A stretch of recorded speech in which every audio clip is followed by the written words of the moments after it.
I've got an amazing challenge for you today that will span 1 to 2 weeks, depending on how much you want to get out of it. It's completely free, and what you're going to notice at the end is most likely far less joint pain. I can't wait to tell you about this, so let's jump right into it.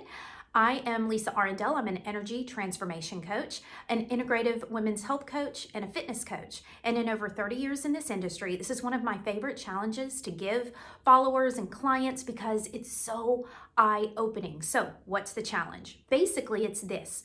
For the next week or two, preferably two, I want to challenge you to not sit any more than 45 minutes at a time.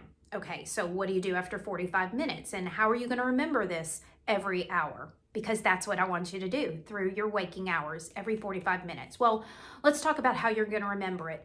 Most of us have some kind of a fitness tracker, and if not, we at least have a smartphone. So you're going to set a timer for every 45 minutes to get up and move your body. So that's number one, completely free, something you have access to, and that way you're not just relying on your memory, because I know me, when I get locked and loaded into my work, the last thing I think about is getting up and moving, which is why a timer on your phone, sometimes on our trackers, we can have it buzz, every so often, but at the very minimum, a timer set on your phone. So this is going to completely remove any worry that you're going to forget to get up and move. What do you do once you get up and move? Well, before I tell you that, let's talk about what this even is.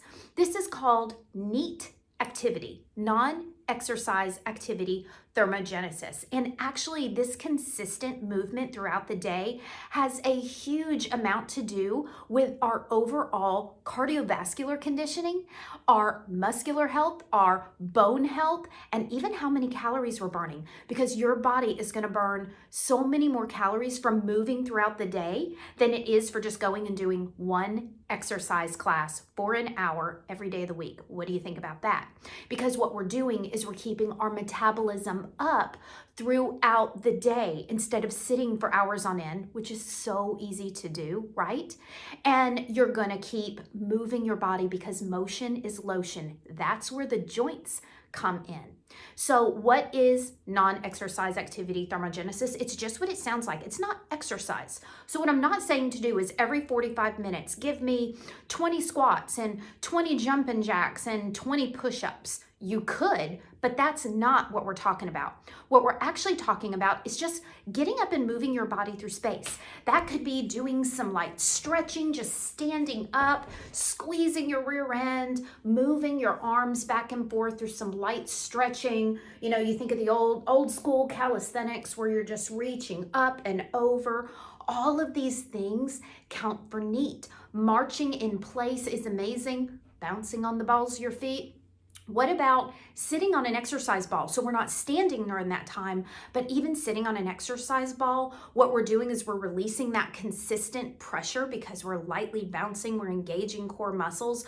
All of these things are considered NEAT activity. If you're at your office, just standing up, again, some light stretching. If you have a water cooler, do we even do water coolers at offices anymore? That's how long it's been since I've worked at an office. Walk to the bathroom, walk to the water cooler, walk around your desk. If you do this for 2, 3, 4, even 5 minutes, 5 minutes would be amazing. It's going to be so much healthier for your joints and even your cognition, because I know after a certain period of time of sitting and focusing on work, it's really more difficult to focus the longer I'm sitting there. But if I get it up and take just a mental break every 45 minutes, I feel so much fresher when it's time to sit back down.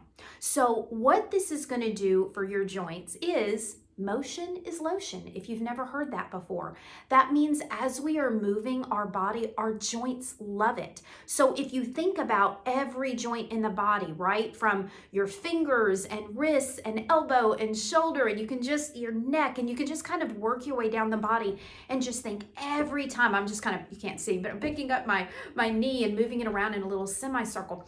Every time I move my ankles and my toes and my knees and my hips, all of these joints, just move them around. What I'm doing is I'm helping them to stay mobile. And in doing so, it's going to help reduce pain. Because think of the opposite. What happens when we're sitting at a desk, or for me, so much of my work is from my phone, from editing videos to shooting videos, which I'm standing when I'm shooting videos. But I'll even email a lot of times from my phone just because it's always with me. So much of my work is from my phone. So what happens? I'm here. What happens at a computer? We're here. And so our head juts forward and our shoulders jut forward and our hands, everything is in this forward motion posture. And it's really, really hard on our body. And if you'll think of the body almost as a house of cards, if all of this is forward, while you're on your phone or your computer. And what is that doing to your spine? Well, now your spine is not in alignment. It's not bone on bone anymore, right? Which means there's a curving of your back, and then the hips start to hurt. And inevitably, when the hips hurt, the knees and the ankles are not far behind. It all flows. So even if we're sitting, we could be doing damage to our lower body. So it all works together. But the good news is, it doesn't have to be expensive. We're not even talking about a gym membership. I'm not asking you to buy any new equipment. That's what I love about this. It could not be freer and it could not be simpler with today's technology to remember to put these practices into place. So that's the challenge. I'd love to know, are you up for it?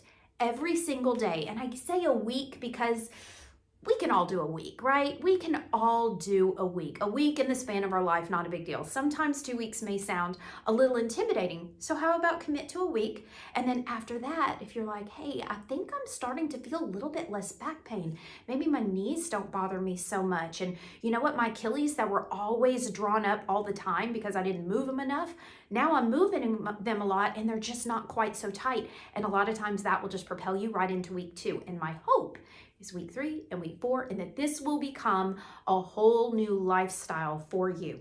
Now, do not get me wrong. Even though I know all this and I preach all this and I'm a believer in all this, I still forget. I'll still forget to set my timer. I'll still get real lock and loaded. And here's the worst. My timer will go off and I'll be like, yeah, I'll stand up in another 5 minutes. And what happens? Another 45 minutes goes by and inevitably I hurt worse. The pressure hurts from sitting too much. My hips start to hurt. And for me, my Achilles, when I am sitting too long, they just draw right up and scream when I get up to walk across the room. So you're not alone. This isn't about perfection. And I'm certainly not here to tell you I've got it all together, but I do have the answer. And I know when I've gotten away from it for too long, I have the tools that I need to get right back to it. And now so do you. It really is that simple. So I would love to know, are you going to accept the challenge? Are you going for 1 week? 1 week and then see, and maybe week 2, or are you just going straight for 2 weeks? Commitment is everything, and so is accountability. So let me know. Thank you so much for listening. I can't wait to see how this affects your body. So please come back after a week, after 2 weeks, and just tell me how you feel. And take notice right now, what is bothering me? Usually we know. But maybe it's your knees, maybe it's your Achilles, maybe it's your back, maybe it's your shoulders, maybe it's your neck. And pay attention to what you're doing during those 45 minutes of sitting. Do you find your head doing this? Do you find your shoulders rounding forward? Instead of sitting up tall and stacking our spine, that is just not how we sit these days.